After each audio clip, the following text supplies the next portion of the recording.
Assalamualaikum warahmatullahi wabarakatuh. Saya Yuke Dwi Andini, NIM 1914040038 dari Prodi Tades Matematika A, Fakultas Tarbiyah dan Keguruan UIN Imam Bonjol Padang. Adapun tujuan saya membuat video ini yaitu untuk memenuhi tugas ujian tengah semester mata kuliah rancangan pembelajaran matematika yang diampu oleh dosen Ibu Nita Putri Utami MPD. Baiklah, pada video kali ini saya akan membahas materi tentang yang pertama yaitu materi tentang kalender akademik, yang kedua tentang rincian minggu efektif, yang ketiga program tahunan, yang keempat program semester, yang kelima kriteria ketuntasan minimal atau KKM. Yang pertama yaitu tentang kalender akademik. Pengertian kalender akademik. Kalender pendidikan atau kalender akademik pada dasarnya adalah pengaturan waktu untuk kegiatan pembelajaran peserta didik selama 1 tahun ajaran yang mencangkup permulaan tahun pelajaran, minggu efektif belajar, waktu pembelajaran efektif, dan hari libur. Permulaan tahun ajaran adalah bulan Juli setiap tahun dan berakhir pada bulan Juni tahun berikutnya.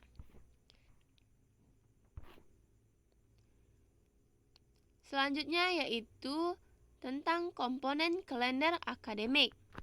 Yang pertama yaitu permulaan waktu pembelajaran. Permulaan waktu pelajaran di setiap satuan pendidikan dimulai pada setiap awal tahun pelajaran. Yang kedua yaitu pengaturan waktu pelajaran. Yang pertama yaitu minggu efektif belajar. Minggu efektif belajar adalah jumlah minggu kegiatan pembelajaran di luar waktu libur untuk setiap tahun pelajaran pada setiap satuan pendidikan. Yang kedua yaitu waktu pembelajaran efektif. Waktu pembelajaran efektif adalah jumlah jam pelajaran setiap minggu yang meliputi jumlah jam pembelajaran untuk seluruh mata pelajaran, termasuk muatan lokal. Ditambah jumlah jam untuk kegiatan lain yang dianggap penting dalam satuan pendidikan. Yang ketiga yaitu pengaturan waktu libur. Penetapan waktu libur dilakukan dengan mengacu pada ketentuan yang berlaku tentang hari libur, baik nasional maupun daerah. Waktu libur dapat berbentuk jeda tengah semester, jeda antar semester, libur akhir tahun pelajaran, hari libur keagamaan, hari libur umum termasuk hari-hari besar nasional, dan hari libur khusus. Komponen yang keempat yaitu kalender pendidikan memiliki masa berlaku maksimal 1 tahun sehingga harus selalu diganti dalam setiap tahun. Selanjutnya yaitu penyusunan kalender akademik. Dalam menyusun kalender akademik ada beberapa langkah menyusun kalender pendidikan atau kalender akademik yaitu sebagai berikut. Yang pertama yaitu melihat kalender pendidikan nasional yang telah dikeluarkan oleh pemerintah. Dalam hal ini, Kemendiknas ataupun Kemenak sebagai acuan untuk menentukan kalender pendidikan pada masing-masing satuan pendidikan.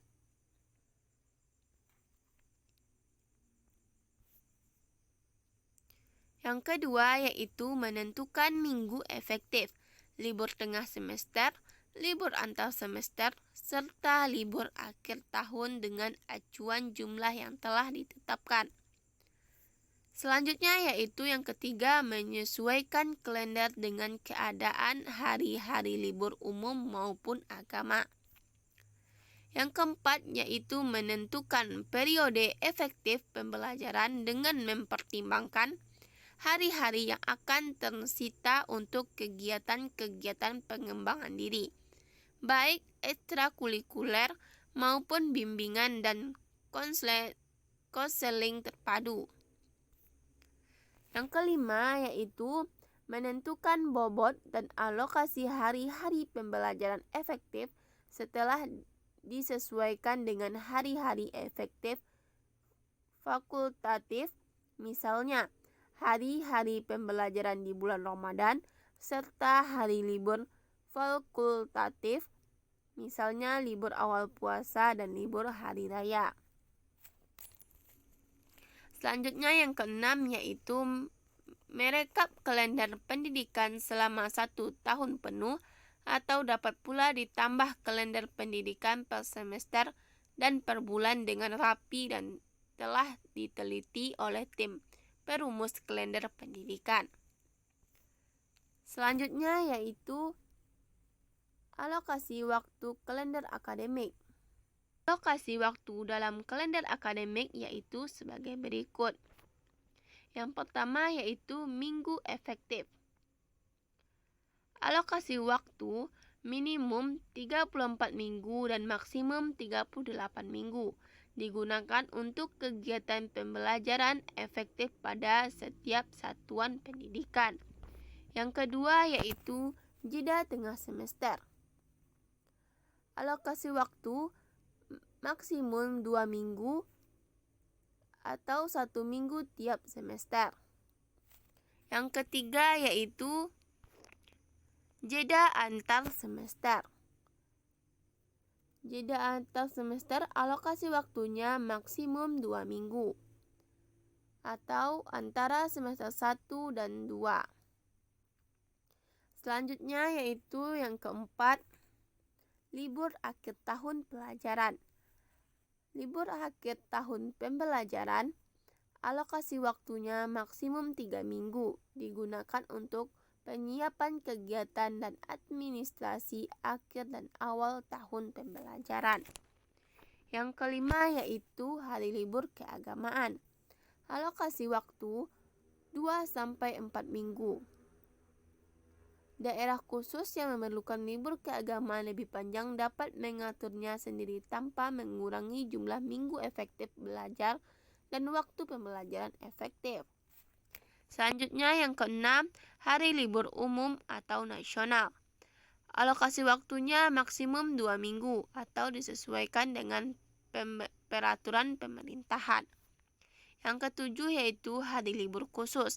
Alokasi waktunya maksimum 1 minggu untuk satuan pendidikan sesuai dengan ciri kekhususan masing-masing. Yang kedelapan, kegiatan khusus sekolah atau madrasah.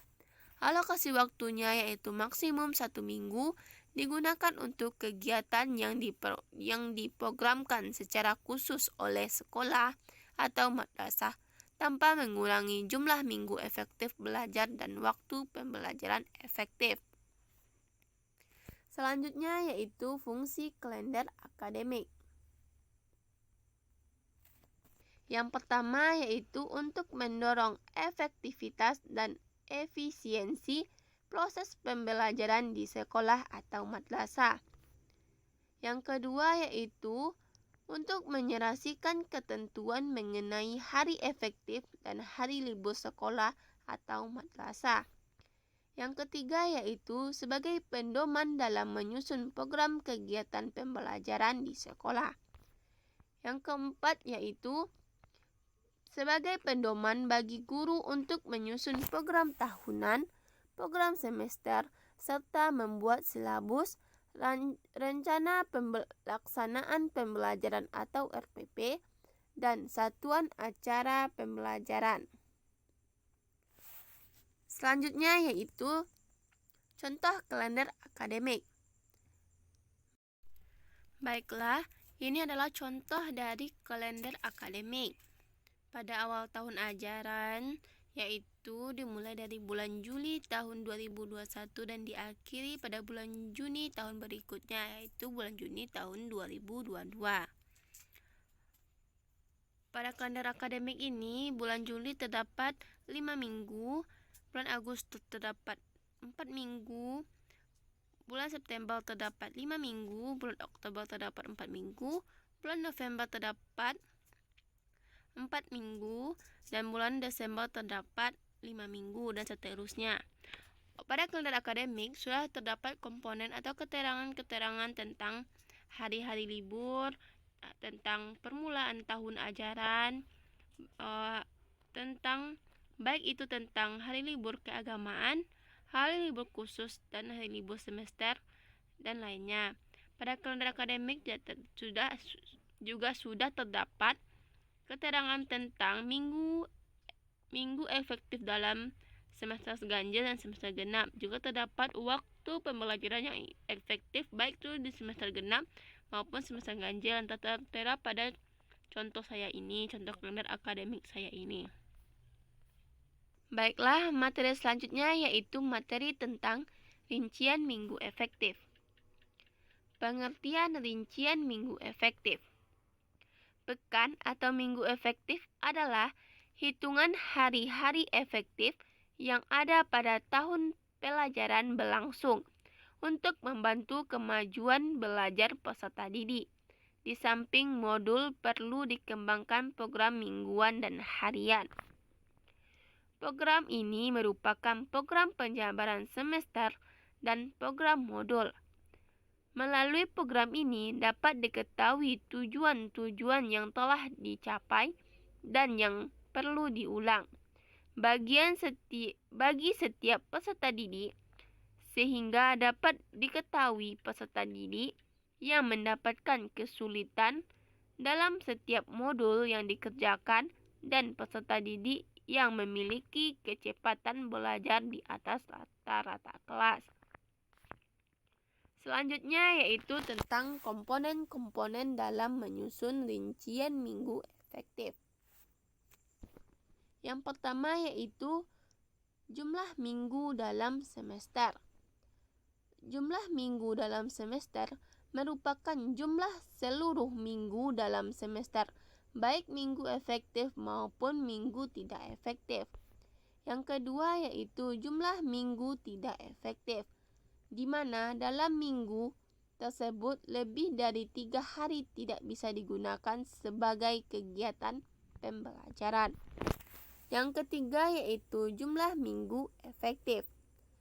Jumlah minggu efektif di mana jumlah minggu tersebut merupakan jumlah minggu yang efektif digunakan sebagai kegiatan pembelajaran. Yang keempat yaitu jumlah jam efektif kegiatan belajar mengajar merupakan jumlah total jam efektif dalam semester. Selanjutnya yaitu faktor-faktor yang perlu diperhatikan dalam menyusun rincian minggu efektif.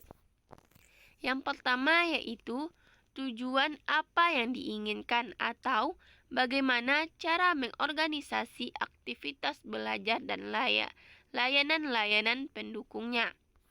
Yang kedua, program dan layanan atau bagaimana cara mengorganisasi aktivitas belajar dan layanan-layanan mendukung.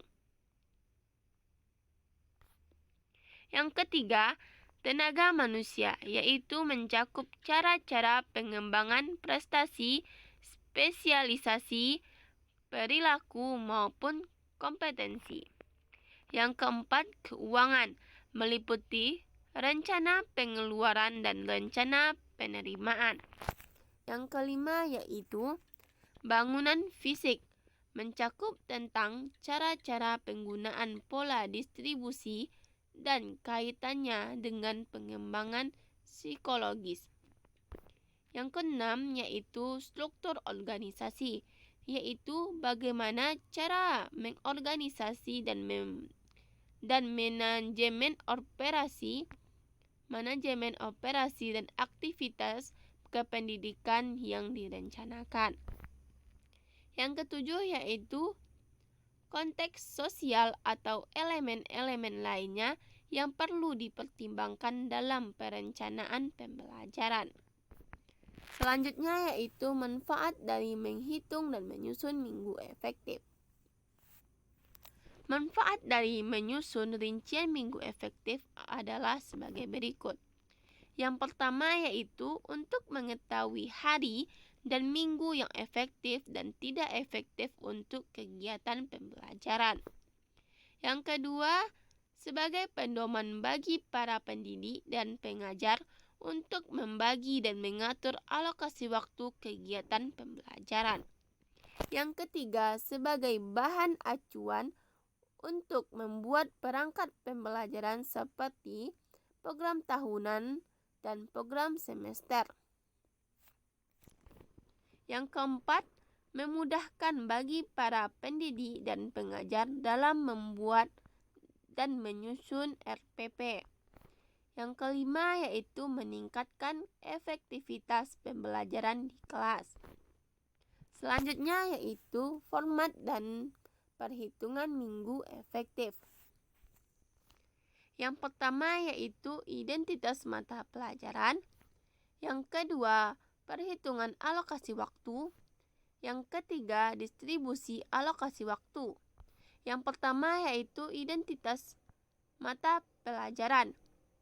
Identitas mata pelajaran meliputi komponen berikut. Yang pertama, satuan pendidikan.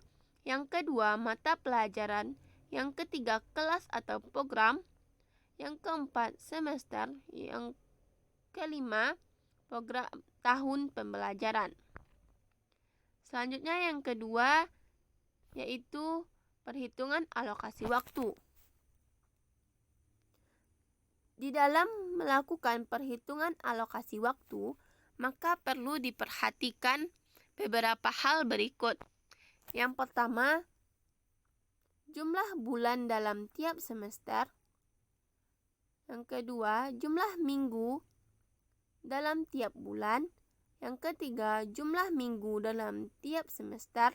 Yang keempat, jumlah minggu tidak efektif dalam tiap semester. Yang kelima, jumlah minggu efektif dalam tiap semester. Yang keenam, jam pelajaran tiap minggu. Yang ketujuh, jumlah jam pembelajaran efektif. Selanjutnya yang ketiga, distribusi alokasi waktu. Distribusi alokasi waktu berisi rencana pembagian waktu atau alokasi waktu dalam pembelajaran tiap kompetensi dasar yang akan disusun dalam rencana pelaksanaan pembelajaran atau RPP. Selanjutnya yaitu contoh rincian minggu efektif sebagai Baiklah, selanjutnya yang ini adalah contoh dari rincian minggu efektif. Pada rincian minggu efektif terdapat komponen yang meliputi satuan pendidikan, mata pelajaran, kelas atau program, semester, dan tahun ajaran. Untuk perhitungan alokasi waktu semester ganjil, yang pertama yaitu kita tentukan dulu jumlah minggu dalam satu semester. Yang pertama yaitu pada bulan Juli jumlah minggunya adalah 5 minggu. Dapatnya 5 minggu ini yaitu kita lihat dari kalender akademik sebelumnya. Dan begitu juga pada bulan Agustus terdapat 4 minggu, September 5 minggu, Oktober 4 minggu, November 4 minggu, Desember 5 minggu. Dan jumlah minggu pada semester ganjil yaitu 27. Jumlah minggu efektifnya yaitu kita dapat melihat yang tidak efektifnya dari kalender akademik tadi.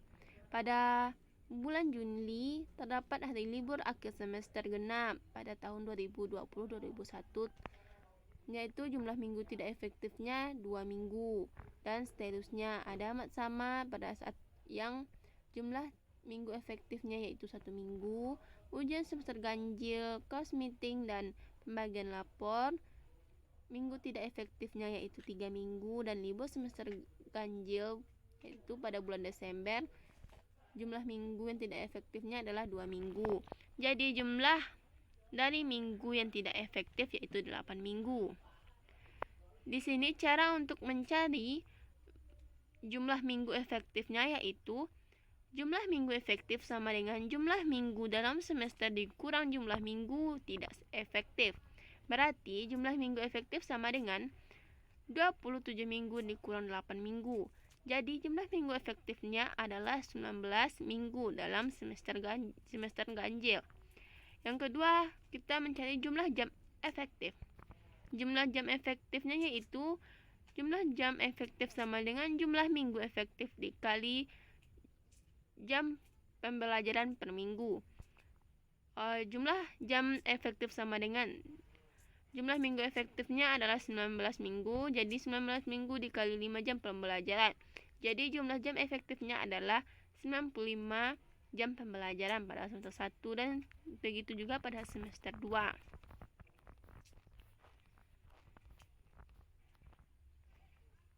Baiklah, selanjutnya yaitu tentang program tahunan. Pengertian program tahunan. Pengertian program tahunan merupakan program umum setiap mata pelajaran yang dibuat setiap awal tahun ajaran. Berisi tentang garis-garis besar yang hendak dicapai dalam 1 tahun dan dikembangkan oleh guru mata pelajaran. Program tahunan ialah rencana penetapan alokasi waktu 1 tahun untuk mencapai tujuan SK dan KD yang telah ditetapkan. Penetapan alokasi waktu diperlukan agar seluruh kompetensi dasar yang ada dalam kurikulum seluruhnya dapat dicapai oleh siswa. Penentuan alokasi waktu ditentukan pada jumlah jam pelajaran sesuai dengan struktur kurikulum yang berlaku serta keluasan materi yang harus dikuasai siswa. Dikutip dari buku Mulyansyah, program tahunan merupakan pedoman untuk mengembangkan program semester, mingguan, dan program harian. Selanjutnya yaitu komponen-komponen dalam menyusun program tahunan. Adapun komponen utama atau yang minimal wajib dipenuhi dalam menyusun program tahunan meliputi: yang pertama, identitas, meliputi satuan pendidikan, mata pelajaran, kelas, semester, dan tahun pembelajaran. Yang kedua, format isian, yang meliputi materi, tema, subtema, alokasi waktu, dan bulan yang terperinci per minggu.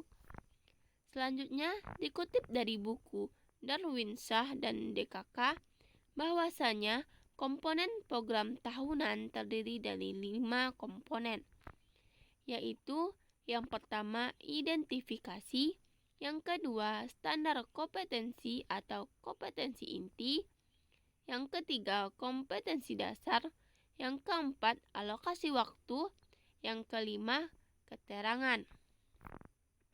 Selanjutnya yaitu faktor yang perlu diperhatikan dalam menyusun program tahunan. Yang pertama yaitu faktor lingkungan. Dalam menyusun suatu program pembelajaran, hal yang pertama kali perlu mendapat perhatian ialah lingkungan, terutama yang berkaitan dengan tujuan kurikuler, tujuan instruksional, pokok bahasan, serta jam pembelajaran. Faktor yang kedua yaitu kondisi sekolah. Penyusunan program pembelajaran juga perlu memperhatikan keadaan sekolah, terutama tersedianya sarana dan prasarana serta alat bantu pelajaran. Faktor yang ketiga yaitu kemampuan dan perkembangan siswa. Dalam menyusun program pembelajaran, komponen siswa juga perlu mendapatkan perhatian. Yang keempat yaitu faktor yang keempat yaitu keadaan guru. Keadaan dan kemampuan guru sesungguhnya tidak perlu menjadi hal yang diperhatikan, dikarenakan guru dituntut memiliki kemampuan dalam segala hal yang berkenaan dengan pelaksanaan pendidikan dan pembelajaran. Selanjutnya yaitu langkah-langkah dalam menyusun program tahunan.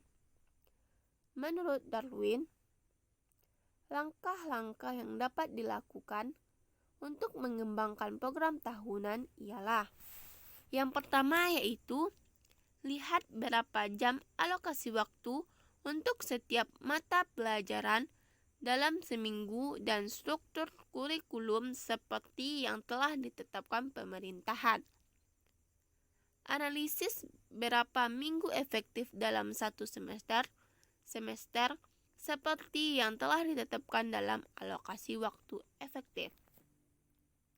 Yang kedua yaitu, melalui analisis tersebut dapat ditentukan berapa minggu waktu yang tersedia untuk pelaksanaan proses pembelajaran. Yang ketiga yaitu, menandai hari-hari libur, permulaan tahun pelajaran, minggu efektif belajar, waktu pembelajaran efektif per minggu, hari-hari libur yang meliputi jeda tengah semester, jeda antar semester, libur akhir tahun pembelajaran, hari libur keagamaan, hari libur umum, termasuk hari-hari besar nasional dan hari libur khusus. Yang keempat yaitu menghitung jumlah minggu efektif setiap bulan dan semester dalam satu tahun dan memasukkan dalam format matrik yang tersedia.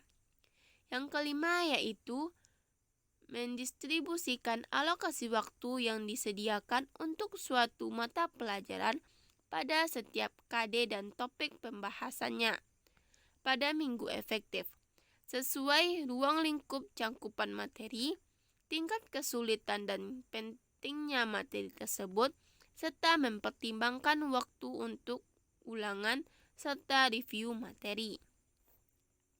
Selanjutnya yaitu fungsi program tahunan. Program tahunan ini memiliki beberapa fungsi, antara lain yaitu: yang pertama, untuk mengorganisir pembelajaran agar dapat berjalan dengan maksimal. Yang kedua, sebagai pedoman dalam menyusun program semester, program suatu pembelajaran, dan juga sebagai persiapan dalam mengajar agar lebih rapi dan terorganisir secara lebih matang. Yang ketiga, sebagai gambaran hal-hal yang akan dilakukan selama 1 tahun pembelajaran. Yang keempat, sebagai acuan dalam rangka optimalisasi, efisiensi, dan efektivitas penggunaan waktu belajar efektif yang ada. Selanjutnya yaitu contoh program tahunan sebagai berikut. Baiklah, ini adalah contoh dari program tahunan. Yang terdapat dalam program tahunan yaitu terdapat identitas yang meliputi mata pelajaran, satuan pendidikan, kelas atau semester, serta tahun pembelajaran. Dalam pembuatan program tahunan, kita harus juga melampirkan kompetensi inti yang telah seperti yang ada pada contoh saya ini. Pada program tahunan terdapat kompetensi dasar, materi pokok, dan alokasi waktu. Baiklah, selanjutnya yaitu materi tentang program semester. Pengertian program semester. Program semester ialah program yang berisikan garis-garis mengenai hal-hal yang hendak dilaksanakan dan dicapai dalam satu semester. Program semester ini merupakan penjabaran dari program tahunan. Pada umumnya, komponen-komponen program semester ini yaitu identitas yang meliputi satuan pendidikan, mata pelajaran, semester dan tahun pembelajaran, bulan, standar kompetensi dan materi pokok yang hendak disampaikan, waktu yang direncanakan, dan keterangan-keterangan. Dalam program pendidikan, semester dipakai satuan waktu terkecil yaitu satuan semester untuk menyatakan lamanya satu program pendidikan. Masing-masing program semester sifatnya lengkap dan merupakan satuan kebulatan dan berdiri sendiri. Pada setiap akhir semester genap, bahan kegiatan program semester yang disajikan harus sudah selesai dilaksanakan dan mahasiswa yang mengambil program tersebut sudah dapat ditentukan lulus atau tidak. Selanjutnya yaitu komponen-komponen program semester. Komponen utama program semester meliputi yang pertama, kompetensi dasar, yang kedua, topik dan subtopik bahasan, yang ketiga, alokasi waktu topik dan subtopik selaras dengan KD dan indikator untuk setiap minggu pada setiap bulan selama satu semester.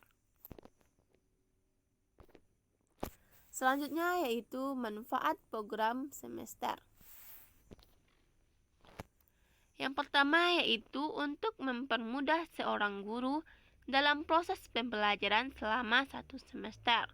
Yang kedua, sebagai petunjuk arah kegiatan dalam mencapai tujuan pembelajaran yang dilakukan. Yang ketiga, sebagai pola dasar dalam mengatur tugas dan wewenang bagi setiap unsur yang terlibat dalam kegiatan pembelajaran. Yang keempat, sebagai pedoman kerja bagi setiap unsur, baik guru maupun murid. Yang kelima, sebagai alat ukur keefektifan suatu proses pembelajaran sehingga setiap saat dapat diketahui ketepatan dan kelambanan kerja. Yang keenam, untuk bahan penyusunan data agar terjadi keseimbangan kerja. Yang ketujuh yaitu untuk menghemat waktu, tenaga, alat-alat, dan biaya. Selanjutnya yaitu fungsi program semester. Yang pertama yaitu dapat berfungsi sebagai acuan bagi guru untuk melaksanakan kegiatan belajar mengajar agar lebih terarah dan berjalan efisien dan efektif. Yang kedua, berfungsi sebagai pegangan seorang guru dalam pembelajaran. Yang ketiga, dapat berfungsi untuk mengukur setiap waktu yang diperlukan dalam menyampaikan bahan pelajaran tertentu dan menghitung jam pelajaran efektif. Yang keempat, berfungsi sebagai pencapaian tujuan dalam menyampaikan materi. Melalui perencanaan yang baik, maka proses dan hasil belajar dapat dilakukan secara seimbang. Selanjutnya yaitu langkah-langkah penyusunan program semester. Langkah-langkah yang dapat dilakukan untuk mengembangkan program semester adalah: yang A, tentukan standar kompetensi atau SK dan kompetensi dasar atau KD yang ingin dicapai. Dalam hal ini, guru tidak perlu merumuskan SK dan KD, sebab semuanya sudah ditentukan dalam standar isi, yakni pada kurikulum tingkat satuan pendidikan atau KTSP yang sudah kita kenal, kecuali kalau kita memang diharuskan merumuskan SK dan KD sendiri, misalnya dalam merumuskan kurikulum muatan lokal.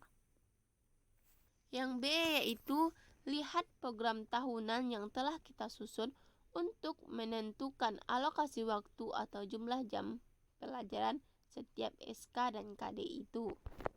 Selanjutnya yang C, tentukan pada bulan dan minggu keberapa proses pembelajaran KD itu akan dilaksanakan. Yang D, membuat catatan atau keterangan untuk bagian-bagian yang membutuhkan penjelasan. Selanjutnya yaitu contoh program semester. Contoh program semester yaitu sebagai berikut. Baiklah, ini adalah contoh dari program semester. Program semester ini merupakan penjabaran dari program tahunan. Pada program semester diarahkan untuk menjawab minggu keberapa atau kapan pembelajaran untuk mencapai kompetensi dasar itu dilakukan. Pada program semester terdapat identitas seperti mata pelajaran, alokasi waktu, kelas atau semester, dan tahun ajaran. Komponen pada program semester yaitu yang pertama kompetensi dasar, indikator, materi pokok, alokasi waktu, bulan yaitu terdiri dari bulan Juli, Agustus, September, Oktober, November, dan Desember, serta keterangan. Pada bulan Juli terdapat minggu efektifnya yaitu pada minggu keempat dan kelima. Pada bulan Agustus, minggu efektifnya yaitu minggu pertama, kedua, ketiga, dan keempat.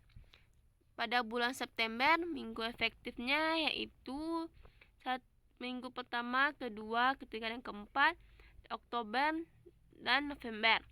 Selanjutnya pada Desember yaitu tidak ada minggu efektif karena sudah ada minggu pertama itu penilaian, minggu kedua adalah pengelolaan nilai, yang keempat adalah pembagian lapor, serta yang minggu kelima dipakai untuk libur semester. Baiklah, selanjutnya yaitu kriteria ketuntasan minimal atau KKM.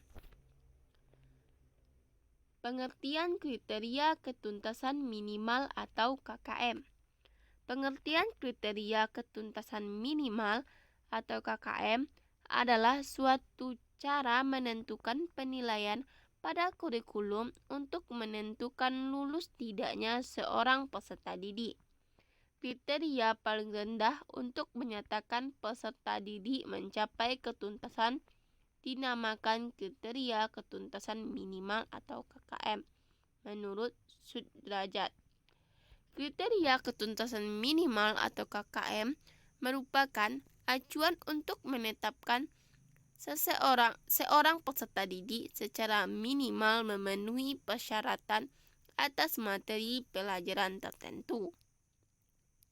Sedangkan menurut Kumandar, kriteria ketuntasan minimal atau KKM adalah kriteria ketuntasan belajar yang ditentukan oleh satuan pendidikan pada awal tahun pembelajaran dengan memperhatikan indeks atau kemampuan rata-rata peserta didik, kompleksitas materi, atau mengidentifikasi indikator sebagai penanda tercapainya kompetensi dasar, kompetensi daya pendukung, berorientasi pada sarana dan prasarana, dan sumber belajar yang dimiliki oleh tuan pendidikan. Selanjutnya yaitu komponen-komponen dalam penetapan KKM. Yang pertama yaitu karakteristik mata pelajaran atau kompleksitas. Karakteristik mata pelajaran atau kompleksitas adalah tingkat kesulitan dari masing-masing mata pelajaran yang dapat ditetapkan antara lain melalui ekspres guru mata pelajaran melalui forum musyawarah guru mata pelajaran atau MPGMP tingkat sekolah dengan memperhatikan hasil analisis jumlah KD, kedalaman KD, keluasan KD, dan perlu tidaknya pengetahuan prasyarat. Yang kedua, karakteristik peserta didik atau indeks,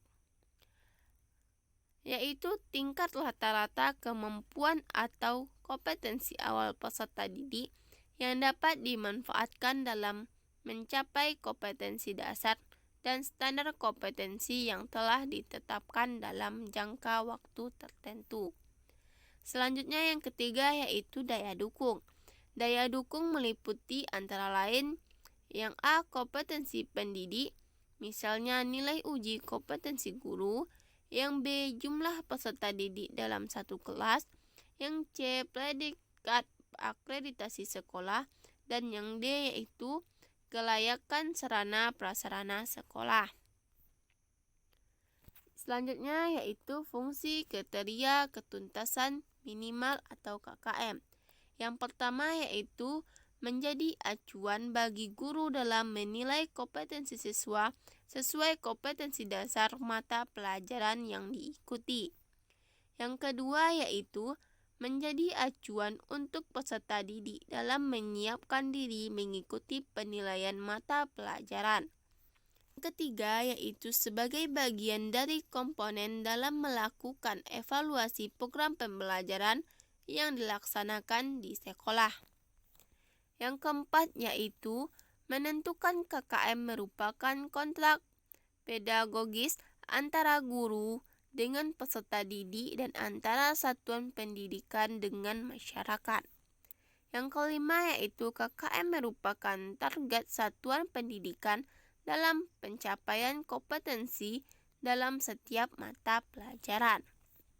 Selanjutnya yaitu faktor-faktor yang perlu diperhatikan dalam penetapan KKM. Yang pertama yaitu hitung jumlah kompetensi dasar atau KD setiap mata pelajaran setiap kelas. Yang kedua, tentukan kekuatan atau nilai untuk setiap aspek atau komponen sesuai dengan kemampuan masing-masing aspek.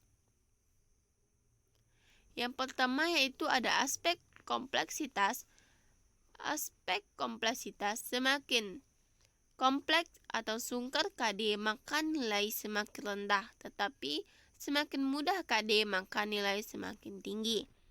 Aspek yang kedua yaitu aspek sumber daya pendukung.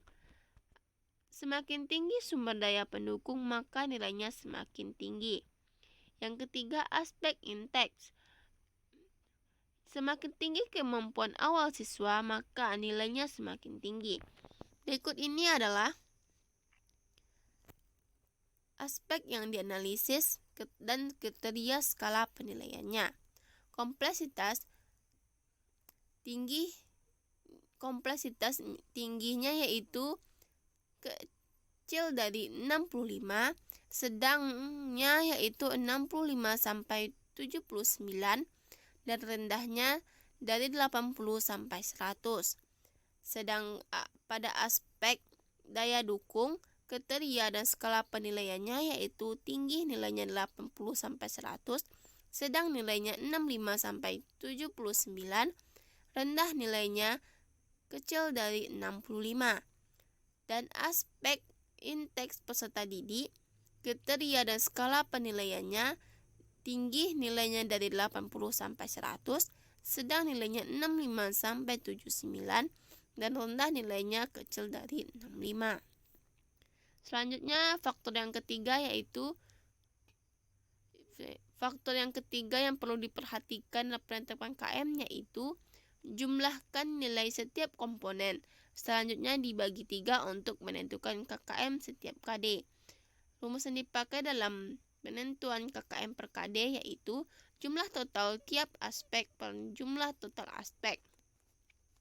Kita misalkan aspek daya dukung mendapatkan nilai 80 dan aspek kompleksitas mendapatkan nilai 80 serta aspek inteks mendapatkan skor 80. Jadi bobot setiap aspek sama. Nilai KKM untuk KD tersebut adalah sebagai berikut. KKM per KD sama dengan 80 ditambah 80 ditambah 80 dibagi 3 sama dengan 80. Jadi KKM per KD-nya adalah 80.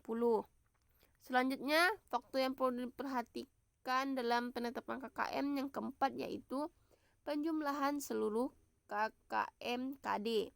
Selanjutnya dibagi dengan jumlah KD untuk menentukan KKM mata pelajaran, yaitu dengan rumus KKM mata pelajaran sama dengan jumlah total KKM per KD per jumlah total KD. KKM setiap mata pelajaran pada setiap kelas tidak sama tergantung pada kompleksitas KD, daya dukung dan potensi siswanya. Selanjutnya yaitu KKM K13. KKM pada K13 ini baik pengertian komponen-komponen dan penetapannya sama dengan pengertian komponen-komponen dan penetapan KKM biasanya. Beda KKM K13 dengan KKM sebelumnya yaitu KTSP 2006. Di kurikulum 2006 pantas disebut KTSP atau kurikulum tingkat satuan pendidikan karena sebagian besar ketentuan-ketentuan dibuat oleh sekolah. Misalnya silabus dibuat oleh sekolah, ketentuan kenaikan kelas, penentuan batas ketuntasan minimal yang disebut KKM juga ditentukan oleh sekolah. Di kurikulum 2013 memang juga disebut KTSP, namun kadar KTSP-nya lebih rendah bila dibandingkan dengan kurikulum 2006. Penilaian pada kurikulum 2013 menggunakan acuan kriteria dengan ketentuan batas ketuntasan minimal 2,67 untuk pengetahuan dan keterampilan, serta B atau baik untuk sikap. Pada K13 ini KKM minimalnya 75 meningkat dari tahun 2006 yang KKM minimalnya 65. Baiklah, selanjutnya yaitu contoh kriteria ketuntasan minimal atau KKM sebagai berikut. Baiklah, ini adalah contoh dari kriteria ketuntasan minimal atau KKM. Pada kriteria ketuntasan minimal atau KKM, terdapat mata pelajaran, kelas atau semester, alokasi waktu, tahun pembelajaran, serta kompetensi inti. Komponen dalam kriteria ketuntasan minimal atau KKM yaitu terdapat kompetensi dasar, indikator, kriteria penetapan yang terdiri dari kompleksitas, daya dukung, inteks, KKM indikator, KKM KD, KKM KI, KKM semester, dan KKM Mapel. KKM indikator kita peroleh dari kriteria penetapan. Contohnya yaitu indikator pertama yaitu kompleksitasnya yaitu 80, daya dukungnya 80, indeksnya sama dengan 80. Sehingga KKM indikator sama dengan 80 ditambah 80 ditambah 80 dibagi 3 sama dengan 80. Sehingga diperoleh KKM indikatornya adalah 80. Sedangkan untuk mencari KKM KD, yaitu KKM KD sama dengan jumlah total tiap indikator dibagi jumlah total indikator, sehingga diperoleh KKM KD-nya 80. Begitu juga dengan KKM KI, KKM semester, maupun KKM mata pelajaran. Sekian, terima kasih. Mohon maaf bila ada kesalahan. Wassalamualaikum warahmatullahi wabarakatuh.